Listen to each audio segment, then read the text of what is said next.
بسم اللہ الرحمن الرحیم۔ السلام علیکم ورحمۃ اللہ وبرکاتہ۔ معزز سامعین کرام، یہ عمل برائے تسخیر مخلوق کے لیے بہت ہی مجرب عمل ہے، قرآنی عمل ہے، بہت ہی میں کہتا ہوں اتنا طاقتور عمل ہے کہ آپ اس عمل کو کریں گے تو خود حیران ہو جائیں گے کہ وہ لوگ، وہ انسان، وہ آپ کے رشتہ دار، وہ آپ کے محلے دار، وہ آپ کے گھر والے، وہ آپ کے آفیسر، وہ آپ کے کلیگ جو آپ کو دیکھنا بھی گوارا نہیں کرتے تھے، آپ کے ساتھ ملیں گے، ادب و احترام کے ساتھ آپ کی قدر کریں گے، عزت کریں گے، اور ایسی عزت قدر کریں گے کہ آپ خود دیکھ کے حیران ہو جائیں گے کہ ان کو کیا ہو گیا ہے۔ یہ تو مجھے ساتھ میں بیٹھنا تو دور کی بات ہے، مجھ سے سلام لینا، سلام کرنا، مصافحہ کرنا تک گوارا نہیں کرتے تھے، تو آج یہ تو مجھے اتنی عزت و احترام دے رہے ہیں، چاہے وہ آپ کی ساس ہے، چاہے وہ آپ کا شوہر ہے، چاہے وہ آپ کی بیوی ہے، چاہے وہ آپ کی نند ہے، دیورانی ہے، آپ کا باس ہے، آپ کسی جگہ پر کام کرتے ہیں، یا کوئی آپ کا رشتہ دار ہے، آپ کا کوئی محلے دار ہے، آپ کا کسی سوسائٹی میں ہے، آپ کا ہمسایہ ہے، کوئی بھی ہے، آپ کی عزت نہیں کرتا، آپ کا احترام نہیں کرتا، آپ کی قدر نہیں کرتا۔ اگر کوئی آدمی یہ چاہتا ہے کہ لوگ اس کا کہاں مانیں، اس کا کہنا مانیں، جو بھی وہ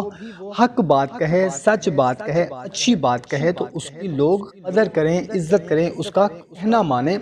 اس کی اطاعت کریں، اس کی فرما برداری کریں، اور کسی بھی معاملے میں اس کی مخالفت نہ کریں، بشرطے کہ عام اس کی بات جائز ہونی چاہیے، ناجائز ہرگز نہیں۔ تو محترم سامعین کرام، اس کو چاہیے یہ کہ مختصر سا عمل عشاء کی نماز کے بعد کر لیا کریں، انشاءاللہ عز و جل اس کی برکت سے لوگ ادب و احترام سے پیش آئیں گے۔ مگر اس عمل کی ایک شرط ہے، وہ شرط یہ ہے کہ جب آپ اس عمل کو کریں، اس کے اثرات آپ کو نظر آنے لگیں، تو کسی کو آپ نے بتانا ہرگز نہیں ہے کہ میں یہ عمل کر رہا ہوں، یا یہ میں عمل کر رہی ہوں، یا قرآنی عمل کر رہا ہوں جس کی وجہ سے مجھے اتنی برکات حاصل ہو رہی ہیں۔ اگر کسی کو بتا دیا تو اس کی برکات ختم ہو جائیں گی۔ محترم سامعین کرام، عمل بہت ہی مختصر سا ہے، کرنا کچھ اس طرح سے ہے کہ آپ نے نماز عشاء ادا کرنے کے بعد اول اور آخر تین مرتبہ درود شریف کے ساتھ آپ نے ایک تسبیح یعنی کہ 100 مرتبہ آپ نے سورہ کوثر پڑھنی ہے، 100 مرتبہ سورہ کوثر پڑھنی ہے انشاءاللہ عز و جل۔ پھر اس کے آپ نے کمالات دیکھنے ہیں۔